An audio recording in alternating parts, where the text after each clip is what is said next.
نحمدہ و نصلی علی رسول الکریم اما بعد اعوذ باللہ من الشیطان الرجیم بسم اللہ الرحمن الرحیم وَلَقَدْ فَتَنَّا سُلَيْمَانَ وَأَلْقَيْنَا عَلَى كُرْسِيِّهِ جَسَدًا ثُمَّ أَنَابَ قَالَ رَبِّ اغْفِرْ لِي وَهَبْ لِي مُلْكًا لَا يَنبَغِي لِأَحَدٍ مِّن بَعْدِي إِنَّكَ أَنتَ الْوَهَّابُ فسخرنا له الريح تجري بأمره رخاء حيث أصاب والشياطين كل بناء وغواص وآخرين مقرنين في الأصفاد هذا أتقاؤنا فمن أو أمسك بغیر حساب وَإِنَّ لَهُ عِندَنَا لَزُلْفَىٰ وَحُسْنَ مَآب۔ ابھی آپ نے سورہ صاد کی آیت 34 سے 40 کی تلاوت سماعت فرمائی۔ ان آیتوں کا ترجمہ اور تفسیر اس طرح ہے: وَلَقَدْ فَتَنَّا سُلَيْمَانَ وَأَلْقَيْنَا عَلَىٰ كُرْسِيِّهِ جَسَدًا ثُمَّ أَنَابَ۔ آیت 34: قَالَ رَبِّ اغْفِرْ لِي وَهَبْ لِي مُلْكًا لَا يَنبَغِي لِأَحَدٍ مِّن بَعْدِي إِنَّكَ أَنتَ الْوَهَّابُ۔ آیت 35: فَسَخَّرْنَا لَهُ الرِّيحَ تَجْرِي بِأَمْرِهِ رُخَاءً حَيْثُ أَصَابَ۔ آیت 36: وَالشَّيَاطِينَ كُلَّ بَنَّاءٍ وَغَوَّاصٍ۔ آیت 37: وَآخَرِينَ مُقَرَّنِينَ فِي الْأَصْفَادِ۔ آیت 38: هَٰذَا عَطَاؤُنَا فَامْنُنْ أَوْ أَمْسِكْ بِغَيْرِ حِسَابٍ۔ آیت 39: وَإِنَّ لَهُ عِندَنَا لَزُلْفَىٰ وَحُسْنَ مَآب۔ آیت 40۔ ترجمہ: دیکھو ہم نے سلیمان علیہ السلام کو آزمایا اور ان کی کرسی پر ایک بدن ڈال دیا، پھر انہوں نے حق کی طرف رجوع کیا، دعا مانگی کہ اے رب مجھے ایسا ملک عطا فرما جو میرے بعد کسی کو نصیب نہ ہو، یقیناً تو ہی بڑی بخشش والا ہے۔ پھر ہم نے آپ کے تابع ہوا بنا دی جو آپ کے حکم سے جہاں آپ پہنچنا چاہتے آسانی سے لے جاتی تھی، اور ہر شیطان کو بھی جو عمارت بنانے والے اور دریاؤں میں غوطہ لگانے والے تھے، اور طرح طرح کے جکڑے ہوئے شیطان بھی آپ کے تابع بنا دیے۔ یہ ہے ہماری بلا حساب بخشش، خواہ آپ بخشش یا روک لیں، بلا شبہ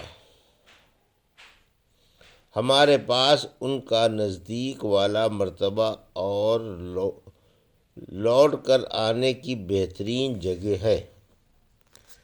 یہ تھا ترجمہ سورہ صاد کی آیت 34 سے 40 کا تفسیر۔ آیت 34: سلیمان علیہ السلام کی آزمائش، یعنی ہم نے سلیمان علیہ السلام کو حکومت و ملک دے کر آزمایا اور ہم نے آپ کی کرسی پر ایک بے جان جسم ڈال دیا۔ واقعہ یہ ہے کہ حضرت سلیمان علیہ السلام نے اپنی ساری بیویوں سے صحبت کی اور کہا کہ سب حاملہ ہوں گی اور سب سے لڑکے پیدا ہوں گے جو مجاہد بنیں گے، لیکن انشاءاللہ کہنا بھول گئے۔ بس ایک ہی عورت حاملہ ہوئی اور وہ بھی حمل ساقط ہو گیا۔ رسول اللہ صلی اللہ علیہ وسلم نے فرمایا کہ اگر انشاءاللہ کہہ لیتے تو ساری بیویوں سے لڑکے پیدا ہوتے۔ آیت 35: بے نظیر بادشاہت کی دعا۔ حضرت سلیمان علیہ السلام نے دعا مانگی: اے رب مجھے ایسی بادشاہت عطا فرما جو کسی کو لائق نہ ہو، مجھے ایسی حکومت عطا فرما جو قیامت تک بھی کسی کو نصیب نہ ہو۔ متن آیت بھی یہی چاہتا ہے اور احادیث سے بھی اسی کا ثبوت ملتا ہے۔ رحمت عالم صلی اللہ علیہ وسلم نے فرمایا: کل رات ایک دیوار اچانک مجھ پر ٹوٹ پڑا۔ کل رات ایک دیو اچانک مجھ پر ٹوٹ پڑا تاکہ میری نماز توڑ دے۔ پھر حق تعالیٰ نے مجھے اس پر قدرت عطا فرما دی۔ میں نے اسے مسجد کے ایک تھم سے باندھنا چاہا کہ تم صبح کو اٹھ کر اسے دیکھ لو۔ پھر مجھے اپنے بھائی سلیمان علیہ السلام کا قول یاد آیا کہ اے رب، میرے گناہ معاف فرما اور مجھے ایسا ملک عطا فرما جو میرے بعد کسی کو لائق نہ ہو۔ روح نے کہا، پھر آپ نے اسے ذلیل و خوار کر کے لوٹا دیا۔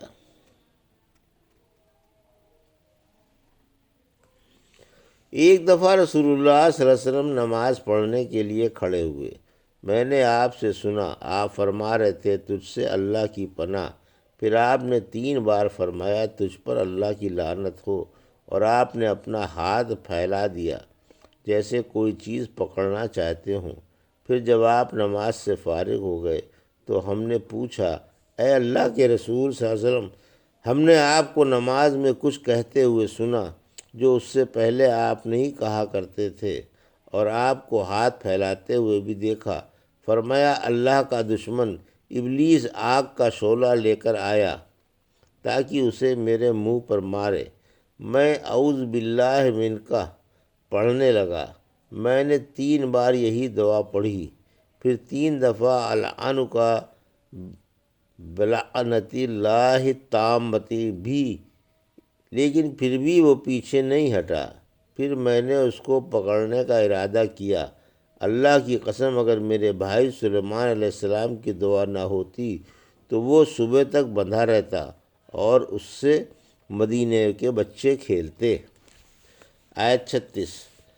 ہم نے ہوا ان کے تابع بنا دی جو ان کے اشاروں پر چلتی تھی اور جہاں چاہتے نہایت آرام سے پہنچا دیتی تھی۔ آیت 37۔ جنوں کے مختلف کام، بعض دیو حیرت انگیز عمارتیں بناتے ہیں، مسجدیں، مجسمے، حوضوں کی طرح بڑے بڑے لگن اور بڑی بڑی دیگیں جو ناقابل انتقال ہوں بنا کر حیرت میں ڈال دیتے ہیں، اور ایسے ایسے بھاری کام کرتے ہیں جو انسانی طاقت سے باہر ہیں۔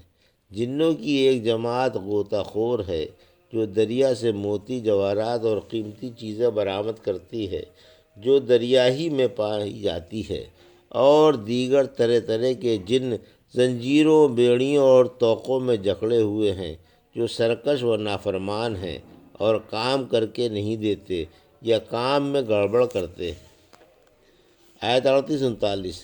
بے نظیر سلطنت کی منظوری، یعنی تمہاری خواہش کے مطابق یہ انوکھی بادشاہت اور عجیب و غریب سلطنت ہم نے تمہیں عطا کر دی۔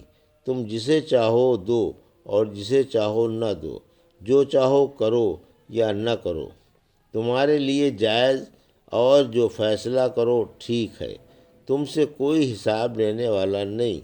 جب رسول اللہ صلی اللہ علیہ وسلم کو اختیار دیا گیا کہ اگر آپ عبدیت و رسالت چاہے کہ اللہ کے حکم کے مطابق احکام بجا لائیں اور لوگوں میں اللہ کے حکم کے مطابق دین بانٹ دیں تو وہ آپ کو مل جائے، اور اگر بادشاہت و رسالت چاہیں، جسے چاہے دیں، جسے چاہے روک لیں، اور کوئی باس پرس نہ ہو تو وہ مل جائے۔